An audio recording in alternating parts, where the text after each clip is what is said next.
Hey everyone, I have a special guest here today. She's here with me to talk about introducing solids. I believe it was around the 4 to 5 month mark. My pediatrician, or Rayleigh's pediatrician, suggested that we start with rice cereal. And all that it means really is essentially you get some rice cereal, you mix it in with your breast milk, and you feed it to the baby. We did that for a little bit, but we weren't consistent enough. And she ate it though. She took to it, ate it. It was fine. We just didn't keep it going because breastfeeding is so convenient. It's just easier for me to just put her on, let her eat, and be done with it. So anything else that required extra steps, we just haven't been doing. But that was the first solid that we introduced. And then around the 5 month and a half, almost 6 months, we began introducing baby food in a jar, like puree veggies and things like that. And she wasn't really interested. She wouldn't take it from me at all. Like if I tried to feed it to her, she was not interested, would not take it. From her dad, she would. Similar to bottle feeding, that's something that she won't do with me, but that is how she bonds with her dad. So she was kind of into it, kind of wasn't. So we didn't press the issue until recently. Now she's 6 months. She'll be 7 months in a couple of days. And she's been taking baby food from me and still not the bottle. But baby food, yes. And I guess I'm just thinking that she's hungry. Like whatever she's getting from me is not enough to fill up her little belly. So she's like, whatever it takes that will fill that up, give it to me.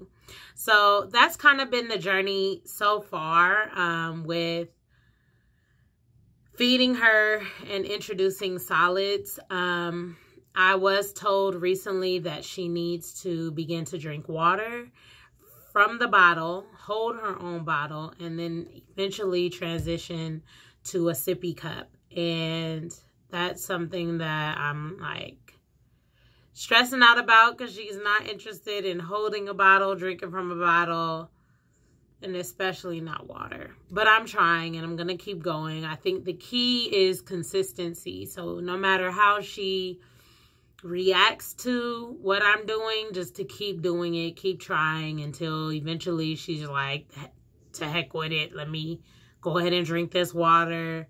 Whatever. My mom keeps putting this thing in my face. Let me drink out of it. At least that's my hope. So that is my journey so far with introducing solids. I did play around with making her own baby food. Too much work. So that's out. But other than that, it's okay. I mean, it's been a journey. And in her own time, she was ready for baby food. So, like I said, I'm hoping the same thing will happen with the water and the bottle and the sippy cup, etc. The next thing I wanted to talk about was tips for a light sleeper.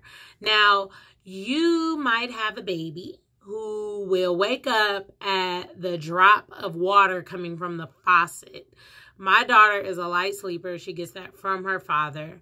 And I've had to find a way to manage that since I do work from home and I might want to wash dishes while she's down for a nap and things like that. So I've had to find ways, and I wanted to just share some things that I have done that have been working for me.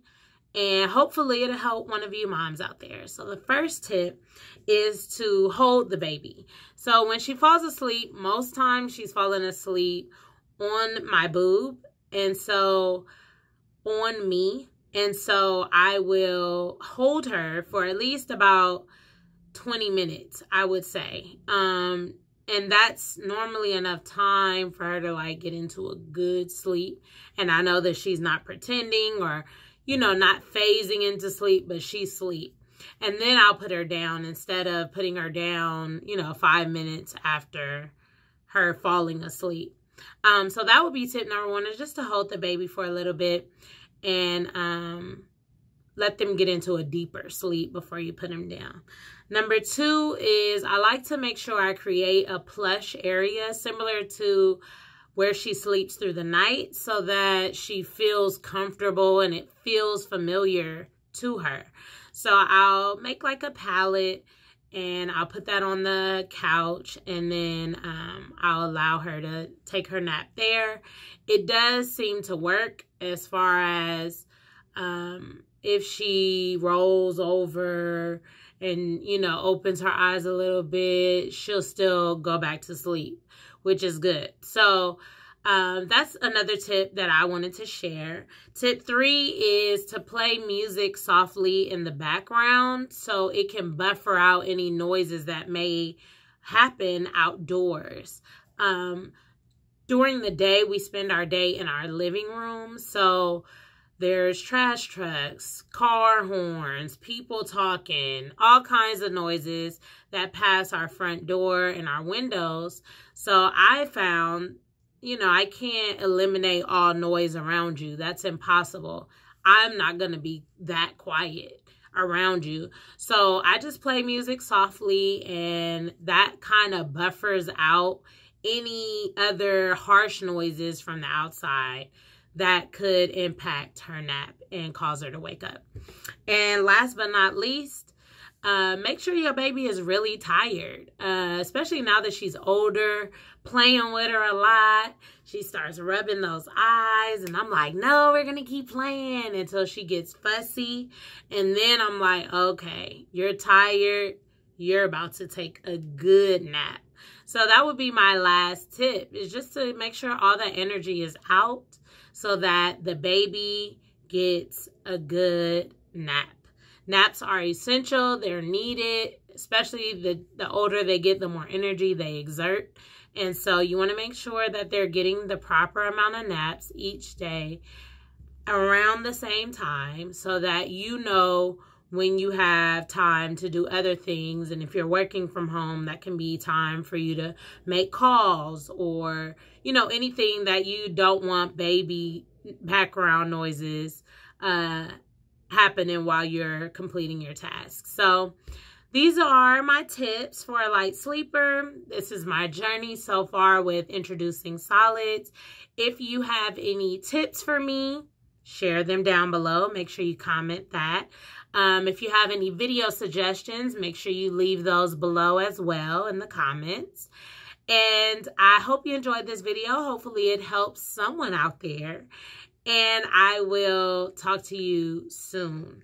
Make sure you subscribe to our channel, like this video, hit that notification bell so you are notified the next time we upload.